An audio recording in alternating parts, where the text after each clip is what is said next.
അപ്പം അങ്ങനെയുള്ള ഒരു സാങ്ച്വറി.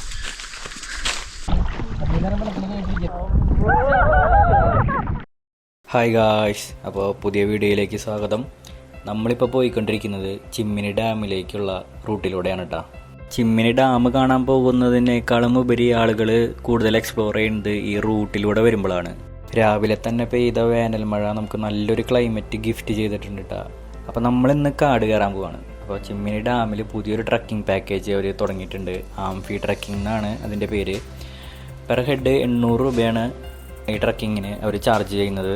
മൊത്തം 8 കിലോമീറ്ററാണ് ഈ ട്രക്കിങ്ങിൻ്റെ ലെങ്ത്ത് എന്ന് പറയുന്നത്. നമ്മൾ രാവിലെ 8 മണിക്ക് ട്രക്കിങ് സ്റ്റാർട്ട് ചെയ്യുകയാണെങ്കിൽ ഉച്ചയ്ക്ക് 1 മണിയോടുകൂടി ട്രക്കിംഗ് അവസാനിപ്പിക്കുന്ന രീതിയിലാണ് ഈ പാക്കേജ് സെറ്റ് ചെയ്തിരിക്കുന്നത്. അതുപോലെ തന്നെ രാവിലത്തെ സ്നാക്സ്, ആവശ്യമായ വെള്ളം, ലഞ്ച് കാര്യങ്ങളൊക്കെ ഇവർ പ്രൊവൈഡ് ചെയ്യുന്നുണ്ട്. ഈ ട്രക്കിംഗ് പ്രോഗ്രാമിൽ പോകാൻ താല്പര്യമുള്ളവർ മുൻകൂട്ടി ബുക്ക് ചെയ്ത് പോകണമെന്ന് ഓർമ്മിപ്പിക്കുന്നു. താഴെ ഡിസ്ക്രിപ്ഷനിൽ ഞാൻ നമ്പർ കൊടുക്കാം. അതുപോലെ തന്നെ മിനിമം 6 പേരെങ്കിലും വേണമെന്നാണ് ഇവർ പറഞ്ഞിട്ടുള്ളത്. ആംഫി ട്രക്കിംഗ് അവയർനെസ്സിൻ്റെ ഭാഗമായിട്ട് ബീറ്റ് ഫോറസ്റ്റ് ഓഫീസറായ സേതു മാധവൻ സാറ് ഇന്ന് നമ്മളൊപ്പം കൂടുന്നുണ്ട്. വരും ട്രക്കിങ്ങുകളിൽ സാർ കൂടെ ഉണ്ടാവില്ല എന്ന് കൂടി ഓർമ്മിപ്പിക്കുന്നു. അപ്പോൾ ഈ ട്രക്കിംഗ് പാക്കേജിൻ്റെ ഒപ്പം 2 ഗൈഡ്സും നമ്മുടെ ഒപ്പം വരുന്നതായിരിക്കും. അപ്പോൾ ട്രക്കിങ്ങിനെ കുറിച്ചൊരു ഏകദേശം ഐഡിയ കിട്ടിക്കാണെന്ന് വിചാരിക്കുന്നു. അപ്പോൾ നമുക്ക് ട്രക്കിങ് സ്റ്റാർട്ട് ചെയ്യാം. കൂടുതലും റോ ഓഡിയോ തന്നെ ആഡ് ചെയ്യാൻ ശ്രമിക്കാം. വോയിസ് ഓവർ തരേണ്ട സ്ഥലങ്ങളിൽ വോയിസ് ഓവറും തരാം. ഓക്കെ, അപ്പോൾ നമുക്ക് തുടങ്ങാം കേട്ടോ. എൻ്റെ പേര് നിതിൻ, ആളുടെ പേര് പുഷ്പൻ, ആളുടെ പേര് അറിയാം സേതു മാധവൻ, ബീറ്റ് ഫോറസ്റ്റ് ഓഫീസറാണ്. അപ്പോൾ ഞങ്ങളിവിടുത്തെ ഗൈഡാണ് Chimmini dam wild life sanctuary. അപ്പോൾ ഇതിപ്പോൾ നമ്മൾ പോകുന്നത് ആംഫി ട്രക്കിംഗ് ആണ്. അപ്പോൾ നമ്മൾ പോണ വഴി ചിലപ്പോൾ ആനേനെ, ചിലപ്പോൾ പല പല മൃഗങ്ങളെ കാണാം. ചാൻസ് ഇല്ല, ലക്ക് പോലെ ഇരിക്കും നമ്മുടെ. പിന്നെ നമ്മൾ പരമാവധി ശബ്ദം കുറയ്ക്കുക. അതൊക്കെ ജസ്റ്റ് കാണുന്നതൊക്കെ ജസ്റ്റ് ഞങ്ങൾക്ക് അറിയാമെന്നാണെങ്കിൽ പറഞ്ഞുതരും. അപ്പോൾ ജസ്റ്റ് നടക്കുക. ചിമ്മിണിയുടെ കാടുകളിൽ സിംഹം ഒഴികെ ബാക്കി എല്ലാ വൈൽഡ് അനിമൽസും ഉള്ള കാടാണ് ചിമ്മിണിയുടെ കാട്. പക്ഷേ സൈറ്റിംഗ് എത്രത്തോളം പോസിബിൾ ആണ് എന്നുള്ളത് നമ്മുടെ ലക്കാണ്. പിന്നെ ഞങ്ങളെ സംബന്ധിച്ചിടത്തോളം, നിങ്ങളുടെ കൂടെ വരുന്ന ഡിപ്പാർട്ട്മെന്റ് സ്റ്റാഫ് എന്നുള്ള നിലയിൽ ഞങ്ങളെ സംബന്ധിച്ചിടത്തോളം, നിങ്ങൾ കാട്ടിൽ പോകുമ്പോൾ ഒരു വലിയ വൈൽഡ് അനിമലിനെയും കാണാതിരിക്കണം എന്നാണ് ഞങ്ങളുടെ ആഗ്രഹം. കാരണം ഒരു ആനയോ വേറൊരു വൈൽഡ് നമ്മുടെ മുന്നിൽ പെടുന്ന വരയ്ക്ക് നമുക്ക് ഭയങ്കരമായ ഇൻട്രസ്റ്റ് ആണ്. നമ്മൾ റോഡിൽ അതിരപ്പള്ളി റോഡുകളിലൂടെ പോകുമ്പോൾ അതിരപ്പള്ളി റോഡിന്റെ സൈഡിൽ ആന നിൽക്കുമ്പോൾ നമുക്ക് കാണാൻ രസമാണ്. കാടിന്റെ അകത്ത് നമുക്ക് തീരെ വഴിയറിയാത്ത ഒരു സ്ഥലത്ത് നമ്മുടെ മുന്നിൽ ഒരു ആന വരുമ്പോൾ ആ രസം നമുക്ക് ബുദ്ധിമുട്ടായിരിക്കും. അതുകൊണ്ട് തന്നെ കാണാതിരിക്കണം എന്നാണ് ഞങ്ങളുടെ ആഗ്രഹം. നിങ്ങൾക്ക് കാണണം എന്നുള്ള പോലെ തന്നെ സ്റ്റാർട്ട് ചെയ്യാം നമുക്ക്.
ഞങ്ങളിവിടെ ട്രക്കിങ് കണ്ടക്ട് ചെയ്യണതിന് ഒരു കൺസെപ്റ്റ് ഉണ്ട്. ചിമ്മിനിയിൽ ഇത്രയും നാൾ വലിയ ട്രക്കിങ്ങുകളൊന്നും ഉണ്ടായിരുന്നില്ല.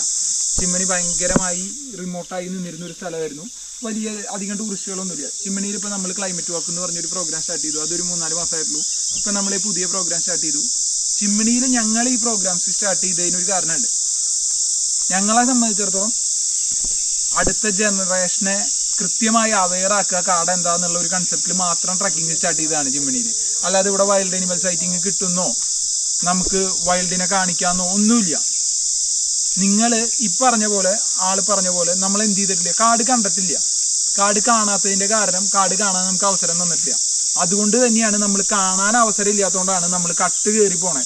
പാസ് എടുക്കാണ്ടോ പെർമിഷൻ ഇല്ലാണ്ടോ. നിങ്ങൾക്ക് ഇപ്പോൾ പാസ് തന്ന് ഇതിൻ്റെ ഫോറസ്റ്റിനകത്ത് സ്റ്റേ ഉണ്ട് എന്നുണ്ടെങ്കിൽ 2000-5000 തന്ന് സ്റ്റേ ചെയ്യാൻ വില്ലിങ് ആയിട്ടുള്ള ആളുകളുണ്ട്. അത് കിട്ടാണ്ടാവുമ്പോഴാണ് ആളുകൾ ആരെയും പറ്റിച്ച് കയറി താമസിക്കേണ്ടി വരുന്നത്. അതുപോലെ നിങ്ങളിപ്പോൾ ഈ വന്ന വഴി നിങ്ങൾ ശ്രദ്ധിച്ചിട്ടുണ്ടേ അറിയാം. നിങ്ങൾ വന്ന വഴി ഒരു ടാർ റോഡിലൂടെ ആയിരുന്നു നമ്മൾ വന്നത്. നിങ്ങൾ ഇത് ചിമ്മിനി എന്താന്നാ പറഞ്ഞ ഒരു വൈൽഡ് ലൈഫ് സാങ്ച്വറി ആന്ന് പറഞ്ഞു. എന്താ വൈൽഡ് ലൈഫ് സാങ്ച്വറിയുടെ പ്രത്യേകത എന്നറിയോ? ഇല്ല. റിസർവ് ഫോറസ്റ്റും വൈൽഡ് ലൈഫ് സാങ്ച്വറിയും തമ്മിലുള്ള പ്രത്യേകത എന്താണെന്നറിയോ? എന്ന് വെച്ചാൽ കുറച്ചുകൂടെ സിമ്പിളി പറഞ്ഞാൽ കുറച്ചുകൂടെ പ്രൊട്ടക്ട് ചെയ്യേണ്ടത് ഉള്ളതുകൊണ്ടാണ് നമ്മൾ wild life sanctuary, tiger reserve എന്നൊക്കെ പറഞ്ഞ് കാറ്റഗറൈസ് ചെയ്താണ്. എല്ലാ കാടുകളും റിസർവ് ഫോറസ്റ്റ് തന്നെയായിരിക്കും. അതിനെ കൂടുതൽ പ്രൊട്ടക്ഷൻ വേണ്ടിടത്താണ് സാങ്ച്വറിയും റിസർവുകളൊക്കെ ടൈഗർ റിസർവും അങ്ങനെയൊക്കെ ആക്കി നമ്മൾ നാഷണൽ പാർക്കും ഒക്കെ ആക്കി മാറ്റി പ്രൊട്ടക്ട് ചെയ്തുകൊണ്ടിരിക്കുന്നത്. അപ്പം അങ്ങനെയുള്ള ഒരു സാങ്ച്വറിയിൽ ഇങ്ങനെ ഒരു റോഡ് കൺസ്ട്രക്ട് ചെയ്യാൻ പറ്റില്ല.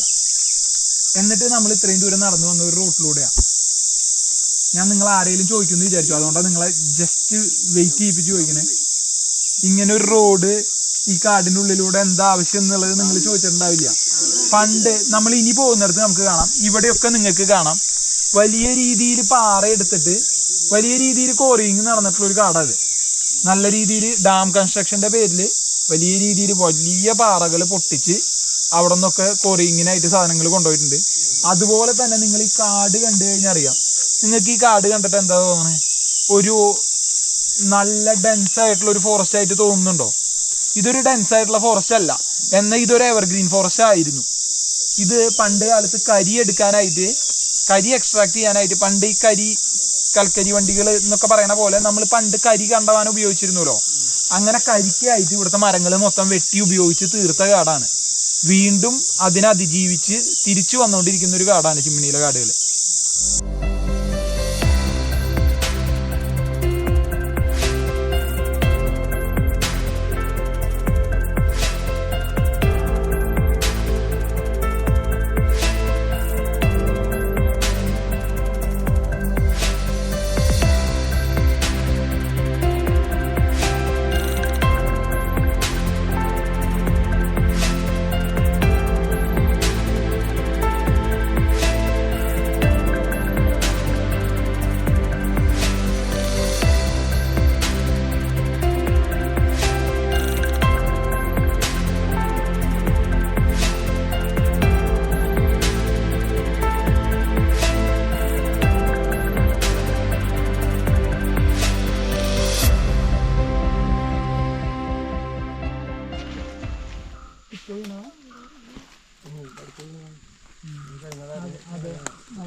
പുല്ലല്ല, സ്ക്രബ് ചെയ്യാനായിട്ട് ഉരച്ചു കഴുകാനായിട്ട് ഉപയോഗിക്കുന്നത്.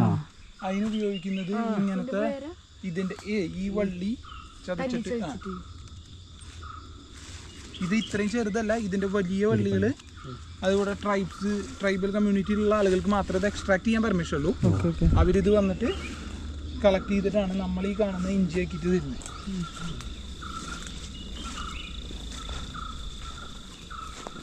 ഒരു എവർഗ്രീൻ, നല്ല ഒരു തിക്ക് എവർഗ്രീൻ ഫോറസ്റ്റ് നമുക്ക് ഈസി ആയിട്ട് ഐഡന്റിഫൈ ചെയ്യാൻ പറ്റുക അതിൻ്റെ താഴെ ചെടികൾ ഉണ്ടാവില്ല, വളരെ കുറവായിരിക്കും. അതിൻ്റെ കാരണം എന്താണെന്ന് വെച്ചാൽ അതിൻ്റെ കനോപ്പി ഭയങ്കര തിക്കൻ കനോപ്പി ആയിരിക്കും. മുകളിൽ നിറയെ മരങ്ങൾ നന്നായി വിരിഞ്ഞ് നിന്നാൽ താഴേക്ക് സൂര്യപ്രകാശം അടിക്കില്ല, താഴെ സൂര്യപ്രകാശം അടിക്കാത്തടത്ത് താഴെ മരങ്ങൾ ഉണ്ടാവില്ല. നമ്മൾ നേരത്തെ നിങ്ങളൊരു ഓപ്പൺ ഫോറസ്റ്റിലേക്ക്, ഇനി ഇത് പറഞ്ഞു കഴിഞ്ഞിട്ട് നമ്മൾ പോകുന്ന ഒരു ഓപ്പൺ ഏരിയയിലേക്ക് പോകും. അവിടെ നിങ്ങൾക്ക് കറക്റ്റ് അറിയാം അവിടെ എന്തുണ്ടാവും, നിറയെ ചെടികൾ താഴെ കിളിർത്തിട്ടുണ്ടാവും. ഇതൊരു എവർഗ്രീനായി മാറിക്കഴിയുമ്പോൾ ചെടികൾ നന്നായി വളർന്ന് നല്ല മരങ്ങളായി കഴിയുമ്പോൾ എന്തുണ്ടാവും, താഴത്തെ തൈകൾക്ക് വെയിൽ കിട്ടാണ്ടാവും. അപ്പോൾ ഇതിങ്ങനെ ഇല്ലാണ്ടായി തീരെ തൈകൾ ഇല്ലാണ്ടാവും താഴെ പല സ്ഥലങ്ങളിലും. ആണ്. ഇതൊരു സെമി ആയ കാരണമാണ് നിങ്ങൾക്ക് കുറെ പ്ലാന്റ് ഇപ്പോഴും മുളച്ചു വരുന്ന കണ്ടില്ലേ. എവർഗ്രീനിൽ മാത്രം കാണുന്ന സ്പീഷീസുകളുണ്ട്. അതല്ലാതെ നമുക്കൊരു സാധാരണക്കാരനെ ഏറ്റവും എളുപ്പത്തിൽ മനസ്സിലാക്കാൻ പറ്റുന്നത് ഇതിങ്ങനെ കാണുമ്പോഴാണ്.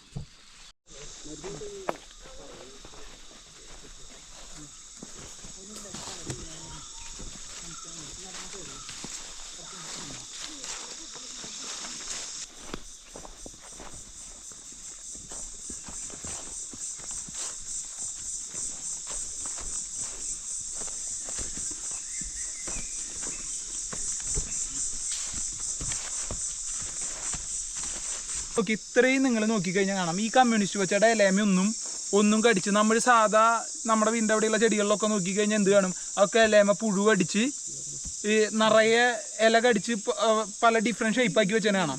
ഇതിൻ്റെ ഏതേലും ഒരു ഇലമ കടിച്ചിട്ടുണ്ടോ നോക്കിയേ. ഇത് വേറെ ഒന്നും ഇതിനെ കഴിക്കാതിരിക്കാൻ വേണ്ടി ഈ നമ്മൾ പറയണ മുറിവിനോ പിഴിഞ്ഞൊഴിക്കണമെന്ന് പറയുന്ന ഒരു കെമിക്കൽ ഉണ്ടല്ലോ, അത് ആ സാധനം ഉള്ളതുകൊണ്ട് തന്നെ ഇതിന് വേറെ ഒന്നും ആക്രമിക്കില്ല. അതുകൊണ്ട് തന്നെ ഇത് കണ്ടമാനം പെട്ടെന്ന് സ്പ്രെഡ് ആവും.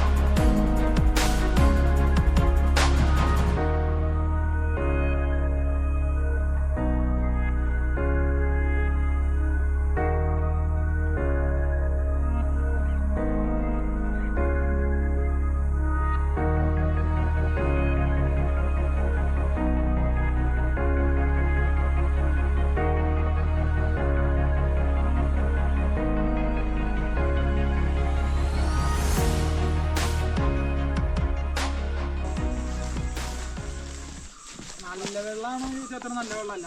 പക്ഷെ അങ്ങനെയല്ല, ഞങ്ങൾ ഈ വെള്ളം കുടിക്കാറുണ്ട്.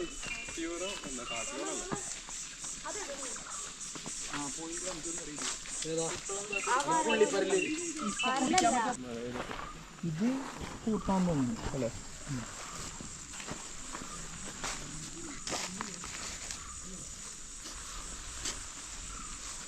പോകുന്ന ടൂറിസ്റ്റിനെ ആക്രമിക്കുന്നു. അവിടെയൊക്കെ ടൂറിസ്റ്റ് ഭയങ്കര പ്രൊവോക്കിംഗ് ആണ്. ആനയെ കാണുമ്പോഴത്തേനും ആനയുടെ അടുത്ത് പോയി ഫോട്ടോ എടുക്കണം ടൂറിസ്റ്റിന്, അല്ലെങ്കിൽ ആനനെ കല്ലെടുത്തെറിയും, അല്ലെങ്കിൽ ഫുഡ് എടുത്തെറിയും. ഇങ്ങനെയൊക്കെ ചെയ്ത് ഇതിനെ പ്രൊവോക്ക് ചെയ്തിട്ടാണ് തിരിച്ചാക്രമിക്കുന്നത്. ഇവിടുത്തെ ഒരു ടെറൈനിലെ പ്രത്യേകത, നമ്മുടെ കൂടെ വരുന്ന ആനകൾ പരമാവധി ആളുകളുമായിട്ട് ബുദ്ധിമുട്ടുണ്ടാക്കാത്ത, ഉപദ്രവിക്കാത്ത, നമ്മളെ കണ്ടാൽ മാറിപ്പോകുന്നവയാണ്.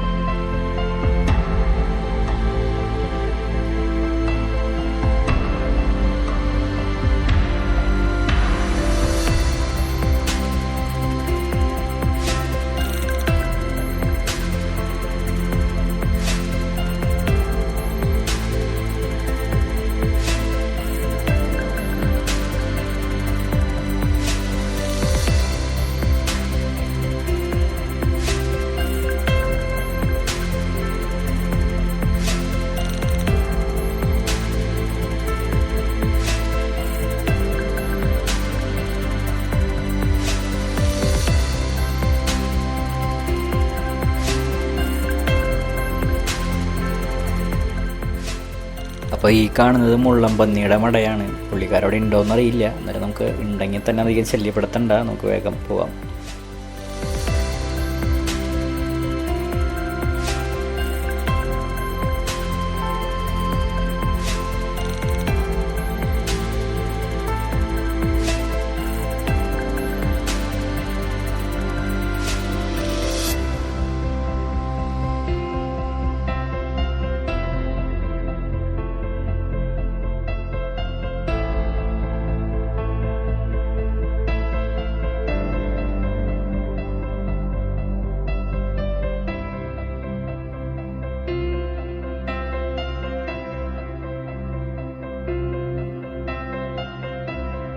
ഇവിടുത്തെ ഡാമിൻ്റെ കൺസ്ട്രക്ഷന് വേണ്ടിയിട്ട് പാറകൾ പൊട്ടിച്ച ക്വാറിയാണ് കേട്ടോ ഈ കാണുന്നത്.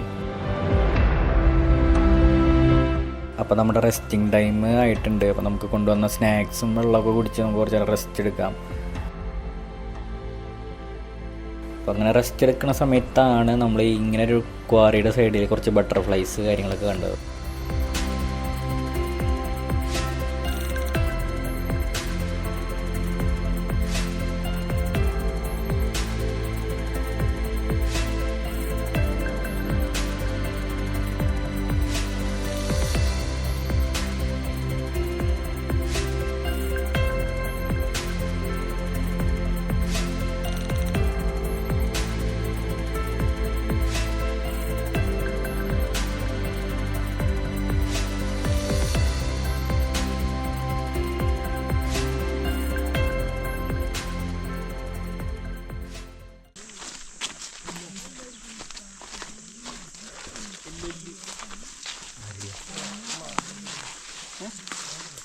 ഇല്ലുണ്ടോ കംപ്ലീറ്റ് അല്ലേ എന്തിനാന്ന്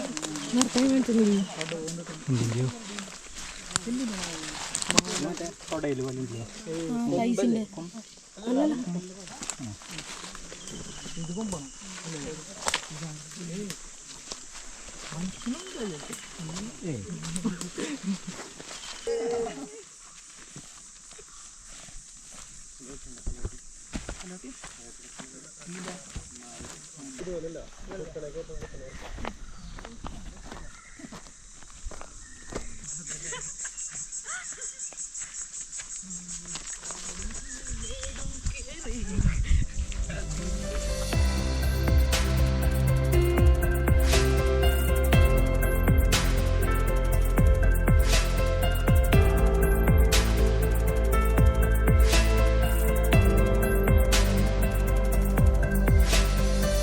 അപ്പോൾ നമ്മൾ ട്രക്കിങ്ങിൻ്റെ അവസാന ഘട്ടത്തേക്ക് എത്തിയിട്ടുണ്ട്. ഇപ്പോൾ നമ്മൾ നിൽക്കുന്നത് നമ്മൾ സാധാരണ ഡാം കാണാൻ വരുമ്പോൾ വരുന്ന വ്യൂ പോയിൻ്റ് ഉണ്ടല്ലോ, അതിൻ്റെ ഓപ്പോസിറ്റ് സൈഡിലാണ് നമ്മളിപ്പോൾ നിൽക്കുന്നത്. അപ്പോൾ ഇനി നമുക്ക് അങ്ങോട്ട് പോകണമെങ്കിൽ കൊട്ടവഞ്ചിയിലാണ് നമുക്ക് അങ്ങോട്ട് പോകാനുള്ളത്.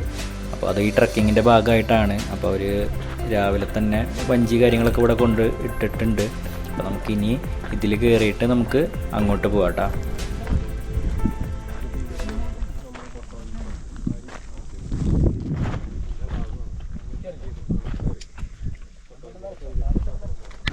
ഗൈസ് ടാറ്റ.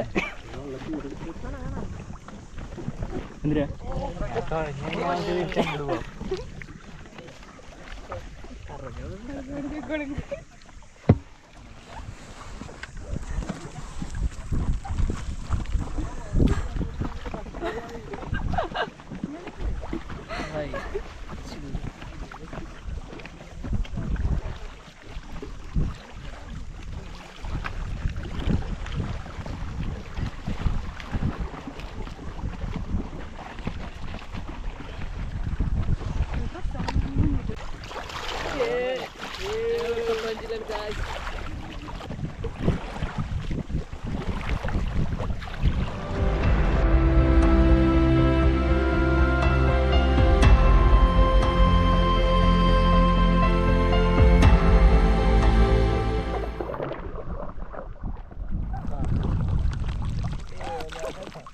ഫോക്കസ് ചെയ്തോട്ടെ.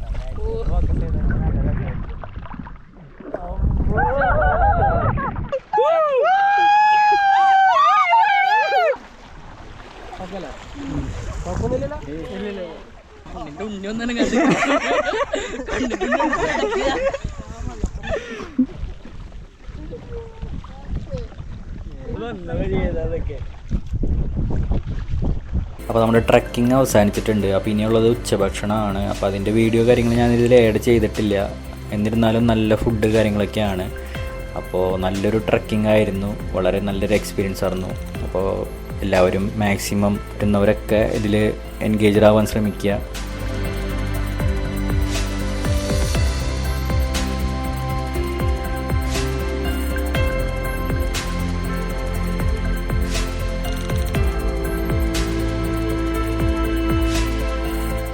അപ്പോൾ പുതിയൊരു വീഡിയോ ആയിട്ട് വരുന്നവരേക്കും ബൈ.